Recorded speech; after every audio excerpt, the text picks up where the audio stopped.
Welcome back to Cheat. I'm your head cheatarian, Corey Rouse. We're doing an all Final Fantasy X edition of the show, and we've already helped you get past bosses like Everay, unlocked the secret to level 4 key spheres, and even taught you how to dodge lightning bolts.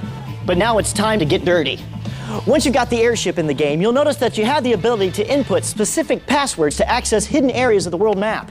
You can find passwords by deciphering the secret Albed messages hidden around Spira, or you could just do it the cheat way and get some juicy codes from us.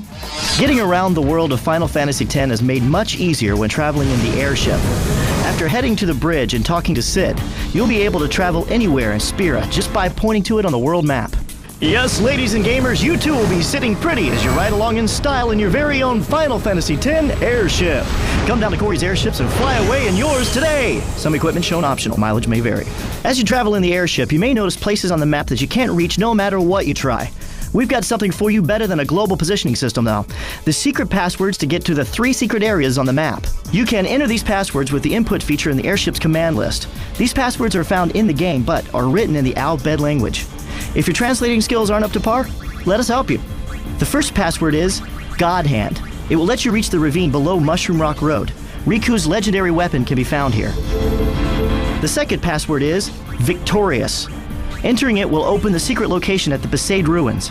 Here you'll be able to obtain Riku's Victorious Armor, which repels 3 kinds of elemental attacks. The last password is Murasame. This also opens a secret locale in the Besaid Ruins where you will find Orin's Murasame, giving him the 1 MP cost ability. You can travel to secret areas with your fancy airship, but everyone knows that the cool kids race chocobos. The chicken-like animals are the mascots of the Final Fantasy universe, and in Final Fantasy X, they'll even get you some big prizes. Well, that is if you learn how to race them correctly. Well, lucky for you, we got some racing tips straight from the pros. Of all the creatures of the world of Final Fantasy X, at least one is friendly towards you.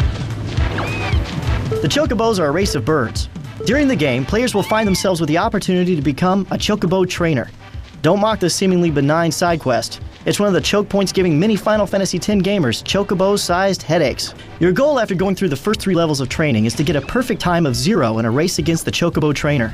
Yes, this sounds almost as ridiculous as Carrot Top winning Best Actor, but it can actually be done. It's got to be one of the toughest parts of the game. I can tell you now, you're probably not going to get it right the first time. It takes a lot of luck. There's no real trick or easy way to get the perfect score. You simply must run a perfect race against the trainer, avoiding all blitz balls and birds that come at you. Players also need to grab balloons as you race. Each balloon subtracts 3 seconds from your race time. You must also collect enough balloons to knock your score down to 0. If you can do that after hopefully 30 minutes, I think you'll nail it just right. The reward for a time of nothing flat? Titus will receive the Sun Sigil. It's required to activate his legendary weapon, the Khalidbolg. Again, a seemingly innocuous challenge that some gamers may pass over, but it is essential to winning the game. You unlocked a cheat. Bonus stage. The numerous side quests in Final Fantasy X will often be linked together with a common end. A pair of our viewer requests are linked too. One viewer is having trouble battling Seymour on Mount Gagazet, while another is having trouble catching butterflies. How could these possibly be linked? The end result of both of these help you get power-ups for Kamari's Spirit Lance. Spirits of the Ronso. One of these power-ups is the Saturn Sigil. You obtain this item by beating the Butterfly Catcher minigame. This is actually not that hard to do. You can go on your butterfly hunt in 2 different areas in the Macalania Woods. You must simply memorize where you find each of the blue butterflies.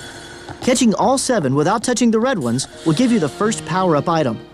Keep searching if you can't find all the blue butterflies.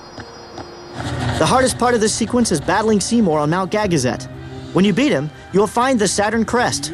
This is the second power-up item for Kamari's Spirit Lance and ties together these different viewer requests.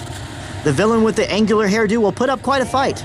Your best bet will be to try different combinations of spells on your fighting party and against Seymour. Casting Hastega will speed up your attacks, while Yuna's Protect spell will help against Seymour's attacks. He will tend to cast Dispel on you, so you will likely have to continue recasting these spells throughout the battle. Seymour follows a pattern of going after characters individually until he beats them. He will alternate between Lance of Atrophy and Full Life. You will only have a turn between these, so Holy Water will help the character, as will casting Silence on Seymour so he can't cast spells. Seymour will continue with even more powerful attacks as the battle continues. Mega Potions will help your characters bounce back quickly. Once he tries his total annihilation attack, start unleashing your Aeons against him. There's no one easy way to win this battle against the villainous Seymour, so you'll need an element of luck to win the battle as well. No one said it was going to be easy. It wouldn't be a Final Fantasy game if it was.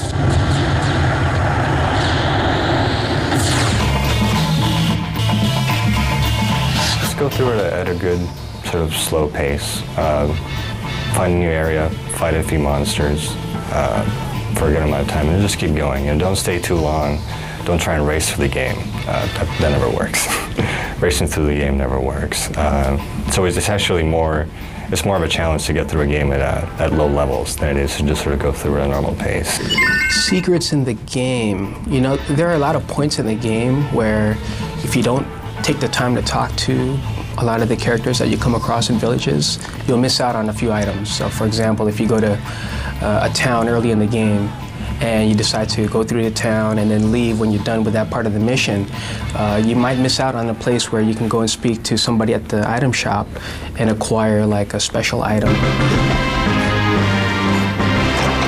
Well, that's all the time we have for today's show. This is just the tip of the iceberg in terms of secrets in Final Fantasy X. Be sure to watch upcoming episodes of Cheat for even more choke points and tips for beating this epic game. If you want a complete guide to conquering the world of Spira, make sure to check out the official strategy guide from Brady Games.